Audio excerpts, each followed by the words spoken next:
बिस्मिल्लाहिर्रहमानिर्रहीम। बेटा जो आज हमने टॉपिक डिस्कस करने हैं बड़े ही आसान टॉपिक्स हैं।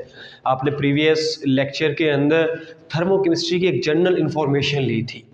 तो आज बेटा हमने जो डिस्कस करना है बोर्ड के हवाले से तकरीबन सारे ही इंपॉर्टेंट शॉर्ट क्वेश्चन हैं, इनमें लॉन्ग कोई भी नहीं है। कल का जो हमारा नेक्स्ट लेक्चर होगा उसमें जो दोनों मैंने टॉपिक्स आपको पढ़ाने हैं वो इंपॉर्टेंट लॉन्ग क्वेश्चन है। तो मूव करते हैं अपने लेक्चर की तरफ। पहले हमारे पास बेटा आपको लिखा हुआ नज़र आज आ रहा होगा, यकीनन आ रहा होगा, कुछ सेटिंग करने की हमने कोशिश की है। System, surrounding, boundary and state function, ये चार अलहदा शॉर्ट क्वेश्चन हैं। System, surrounding, boundary and state function. अब आज आप देखने की कोशिश कर रहे हैं, या जो प्रीवियस लेक्चर था आपने देखने की उसको कोशिश की। आप क्या कर रहे थे? आप सिस्टम को देख रहे थे। सिस्टम की बड़ी सिंपल सी डेफिनेशन, आप मुझे देख रहे हैं, आपकी जो कंसंट्रेशन है वो मेरे ऊपर है, दिस इज सिस्टम। आप इस बोर्ड की तरफ देख रहे हैं, जब मैं इशारा करता हूं कि सिस्टम, तो ये आपके लिए ये व्हाइट बोर्ड क्या है? सिस्टम है। मतलब कहने का क्या, इसकी अगर मैं प्रॉपर डेफिनेशन करना चाहूं, anything which is under observation is known as system, is called system. कोई भी चीज जो अंडर ऑब्जर्वेशन है, आप बुक खोल के पढ़ रहे हैं, उसको देख रहे हैं, तो उस हवाले से उस टाइम जो बुक है वो आपके लिए सिस्टम है। आप सेल फोन यूज कर रहे हैं तो उस वक्त आपके लिए वो जो सेल फोन है वो सिस्टम है। Anything under observation is called system. इसके बाद नेक्स्ट आपके पास है सराउंडिंग। अब आपने मोबाइल उठाया हुआ है, बुक खोली हुई यूं करके उसे देख रहे हैं, ये आपके लिए सिस्टम हो गया। साथ आपकी अम्मा जी खड़े होकर आपको देख रही हैं, अम्मा जी के लिए आप सिस्टम है, लेकिन वो आपके हवाले से सराउंडिंग्स हैं। Is that clear? कि जो चीज सिस्टम में नहीं है, जिसको आप ऑब्जर्व नहीं कर रहे, वो सारी की सारी आपके लिए क्या कहलाती है? सराउंडिंग कहलाती है। Remaining part of the universe which is not the part of system is called surrounding। एक चीज सिस्टम है जिसे आप ऑब्जर्व कर रहे हैं, और जो चीज अंडर ऑब्जर्वेशन नहीं है, जिसे आप नहीं देख पा रहे, वो आपके लिए क्या है? सराउंडिंग है। थर्ड आपके पास है बाउंड्री। बाउंड्री मेरा पुत्र क्या है? अ रियल और imaginary wall which separates the system from surroundings is known as boundary. आप जब बोलते हैं मैं आपको सुन सकता हूं, आपने बोलना है, जब मैं रुकता हूं आपने बोलना होता है। तो बेटा अब तीन डेफिनेशंस आपके पास आ गई, सिस्टम आ गया, सराउंडिंग आ गई, और साथ आपके पास क्या आ गई? बाउंड्री आ गई। बुक के अंदर उसने एक एग्जांपल से इसको एलोबरेट किया हुआ है, उस एग्जांपल को देख लेते हैं। वो कहते हैं लेट्स से हमारे पास ये फ्लास्क है, इस फ्लास्क के अंदर जिंक रिएक्शन कर रहा है किसके साथ? कॉपर सल्फेट के साथ। हमारे पास जिंक सल्फेट की और साथ प्रिपरेशन हो रही है किसकी? कॉपर की। अब आप इसको देख रहे हैं तो ये आपके लिए सिस्टम है। ये जो फ्लास्क है जिसके अंदर रिएक्शन प्रोसीड हो रहा है, ये सारे का सारा सिस्टम है। इसके अलावा जो ये वाली सारी बाउंड्री है, ये जो रिमेनिंग पार्ट है, ये सारा क्या है? सराउंडिंग है। और ये जो वॉल नजर आ रही है, ये बीकर की वॉल है, इसको आप नाम देंगे बाउंड्री का। क्यों? ये सिस्टम को सराउंडिंग से क्या कर रही है? सेपरेट कर रही है। तो ये तीन डेफिनेशन क्लियर होगी। मैं फौरन से पहले रिपीट कर रहा हूं, फुल स्पीड में रिपीट करूंगा, आपने मेरा साथ देना है। सिस्टम क्या है जी? Anything which is under observation is called system. Surrounding क्या है?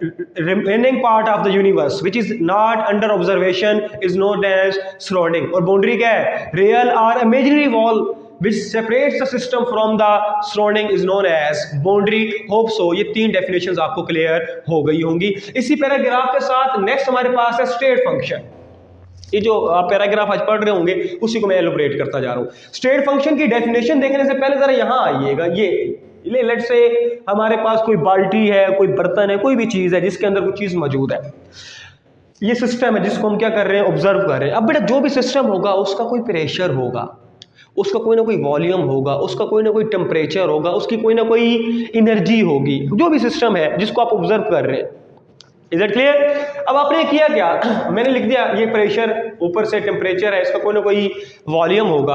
अब जरा एक चीज पे बेटा फोकस कीजिएगा। मैं स्टेट फंक्शन को एक्सप्लेन करने से पहले उसमें एक लाइन है, एक वर्ड है, वो आपको डिस्टर्ब करता है। मैं उसकी जब कराऊंगा, डेफिनेशन कराऊंगा, तो मजीद वो आपको क्लियर हो जाएगा। अब आपने प्रेशर हाई किया, इसको यहां से प्रेस किया, नीचे की जानिब किया, जो पिस्टन इधर मौजूद था, ये जो बाउंड्री इधर थी, ये नीचे आ जाएगी, इस जगह पे आ जाएगी। पहले इसका वॉल्यूम यहां था, इसको हम V1 का नाम देते हैं। जब हमने इसे प्रेस किया, ये नीचे की जानिब आया, तो ये क्या बन गया? V2। अब चेंज इन वॉल्यूम कैसे निकालेंगे? आप बोल रहे हैं सर ये तो बड़ा सिंपल सा है, फाइनल में से इनिशियल को हम क्या कर देंगे? माइनस कर देंगे, हमारे पास चेंज आ जाएगा। तो मेरा पुत्र जब फाइनल में से इनिशियल को माइनस करेंगे, हमारे पास क्या आ गया, change in volume. State function क्या है? स्टेट फंक्शन ऐसी मैक्रोस्कोपिक प्रॉपर्टी है, स्टेट फंक्शन ऐसी मैक्रोस्कोपिक प्रॉपर्टी है जिसकी फाइनल वैल्यूज भी होती हैं और इनिशियल वैल्यूज भी होती है। पहला पॉइंट ध्यान में रखिएगा। A macroscopic property of the system which have some definite initial and final values. ये मैंने इसकी डेफिनेशन लिख भी दी है। Macroscopic property of the system which have some definite values for initial and final states या for final and initial states।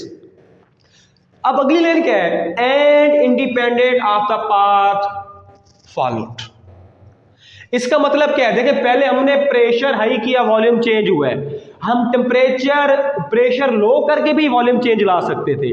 इसी तरह हम टेम्परेचर हाई करके या टेम्परेचर लो करके भी वॉल्यूम को क्या कर सकते थे, चेंज कर सकते थे। इस पे डिपेंडेंट नहीं है कि किस तरीके से वो चीज में चेंज आ रहे हैं। Is that clear? इस पे वो डिपेंड नहीं करता।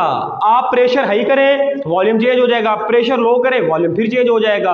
तो इस पे डिपेंड नहीं कर रहा कि प्रेशर हाई कर रहे हैं लो कर रहे हैं। हाँ, इसकी फाइनल स्टेट भी मौजूद है और इसकी इनिशियल स्टेट भी मौजूद है। इस तरह की प्रॉपर्टी को हम क्या नाम देते हैं? State function. ऐसी प्रॉपर्टी जिसकी फाइनल स्टेट भी मौजूद हो, इनिशियल स्टेट भी मौजूद हो और वो पाथ पे डिपेंडेंट ना हो, वो फाइनल स्टेट भी आ जाए और इनिशियल स्टेट भी आ जाए। इसके साथ कुछ एग्जांपल्स हमारे पास गिवन है, जैसे टेम्परेचर है, प्रेशर है, वॉल्यूम है, इंटरनल एनर्जी है और एंथैल्पी है। ये आपके पास एमसीक्यूज में पूछ सकता है कि कौन सा स्टेट फंक्शन है, कौन सा स्टेट फंक्शन नहीं है। तो इसके साथ हमारा पहला जो पैराग्राफ, जो पहला आज आपने टॉपिक पढ़ना था, वो क्लियर हो गया। नेक्स्ट बेटा मूव करते हैं internal energy and first law of thermodynamics पर।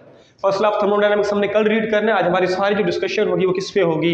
इंटरनल एनर्जी पे होगी। Suppose we have a system, ये हमारे पास सिस्टम है जिसके अंदर कुछ मॉलिक्यूल्स हैं, लिक्विड्स के हैं, किसी भी चीज के हैं, गैस के भी हो सकते हैं। अब ये एनर्जी पोजेस करेगा मेरा पुत्र। इसने क्या पोजेस करनी है? एनर्जी। एनर्जी क्यों पोजेस करेगा? इसके अंदर मॉलिक्यूल्स हैं, मॉलिक्यूल्स जहां भी होंगे उनके अंदर एनर्जी मौजूद होती है। अब ये जो एनर्जी है, ये दो तरह की एनर्जीज हो सकती हैं, या मेरा पुत्र कैनेटिक एनर्जी होगी या उसमें वो कौन सी एनर्जी होगी? पोटेंशियल एनर्जी होगी। अब कैनेटिक एनर्जी किसकी वजह से होती है? आपको पता है, जो मॉलिक्यूल्स क्या कर रहे होते हैं, मूव कर रहे होते हैं, उनकी मोशन की वजह से जो एनर्जी पोजेस होती है उसको हम कैनेटिक एनर्जी कहते हैं। और पोटेंशियल एनर्जी क्या है? अट्रैक्टिव फोर्सेस की वजह से, इन मॉलिक्यूल्स के दरमियान जो अट्रैक्शन है, वो वंडरवाल फोर्सेस है, किसी भी तरह की अट्रैक्शन है, उसकी वजह से जो एनर्जी होगी वो पोटेंशियल एनर्जी है। कैनेटिक एनर्जी मोशन की वजह से, और ये मोशन तमाम तरह की मोशन, इसमें वाइब्रेशनल मोशन भी आ जाती है, इसमें लीनियर भी आ जाती है, ट्रांसलेशनल भी आ जाती है। जितनी पॉसिबल मोशंस हैं उनकी सारी एनर्जी क्या कहलाती है? कैनेटिक एनर्जी कहलाती है। इंटरनल एनर्जी क्या है? इंटरनल एनर्जी की डेफिनेशन भी आ जाती है सिंपल। आपके पास कहते हैं डिफाइन इंटरनल एनर्जी, तो आपने कहना है sum of all possible energies.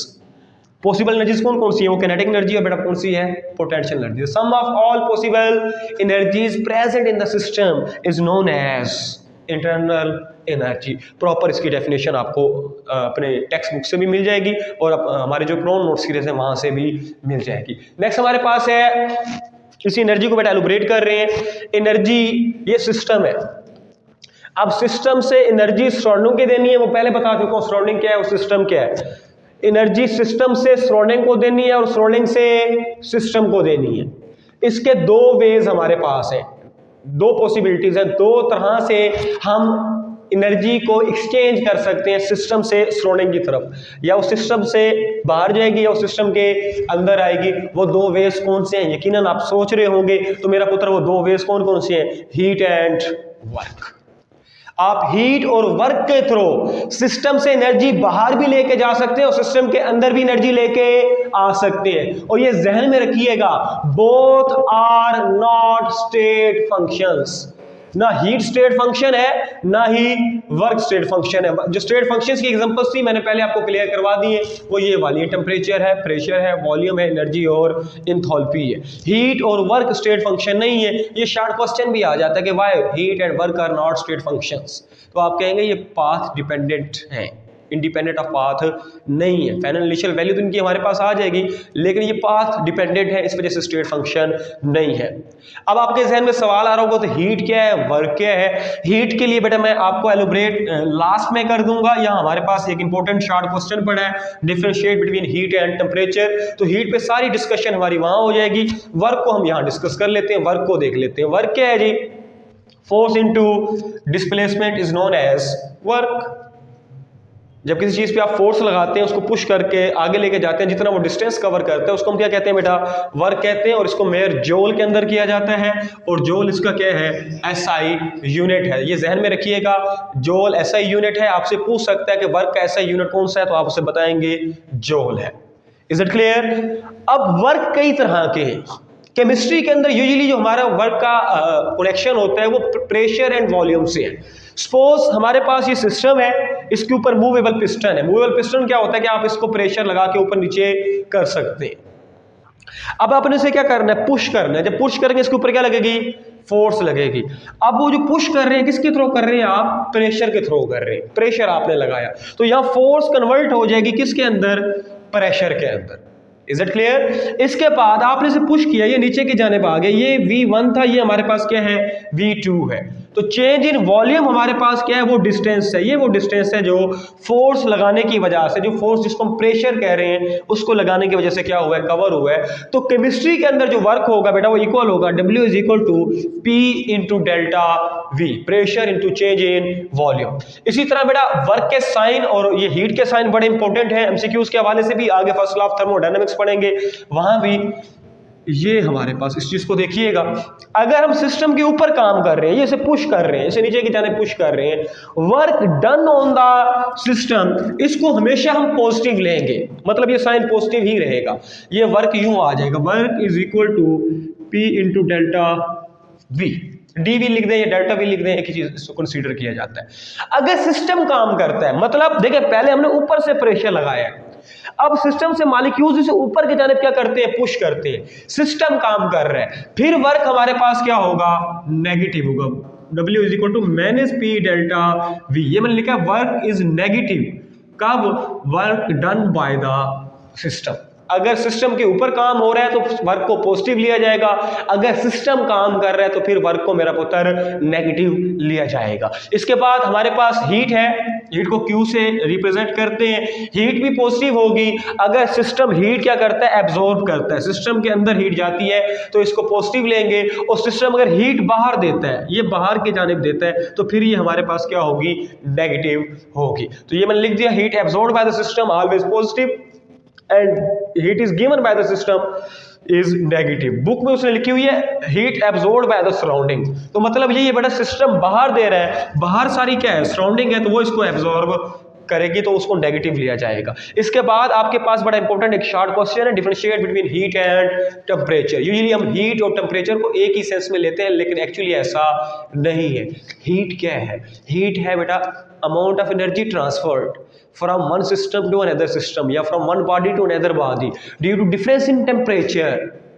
जो एनर्जी ट्रांसफर हो रही होती है एक बॉडी से दूसरी बॉडी की तरफ टेम्परेचर के डिफरेंस की वजह से, उसको हम हीट कहते हैं। Is it clear? टेम्परेचर क्या है, आप किसी चीज को हाथ लगाते हैं, आप कहते हैं बहुत गर्म है, आप किसी चीज को छूते हैं, आप कहते हैं नहीं ठंडा है, ये टेम्परेचर है। द डिग्री ऑफ हॉटनेस और coldness is known as temperature. Temperature state function है। मैं ये 4 पॉइंट्स आपको बेटा क्लियर करवा रहा हूं। टेम्परेचर स्टेट फंक्शन है, हीट स्टेट फंक्शन नहीं है। इसके बाद जो टेम्परेचर को यूजुअली आप रिप्रेजेंट करते हैं T से रिप्रेजेंट किया जाता है, और हीट को मेरा पुत्र Q से क्या किया जाता है, रिप्रेजेंट किया जाता है। हीट को जो आप मेयर करते हैं, जो उसके यूनिट्स हैं वो किलो जूल पर मोल है, जबकि टेम्परेचर को जो आप रिप्रेजेंट करते हैं या फ़ारेनहाइट में करेंगे या डिग्री सेल्सियस में करेंगे या मेरा पुत्र उसे केल्विन के अंदर करेंगे। ये इनमें मेजर क्या है, डिफरेंसेस हैं। अल्लाह और उसका रसूल आपका हामी और नासिर हो। अल्लाह हाफिज़।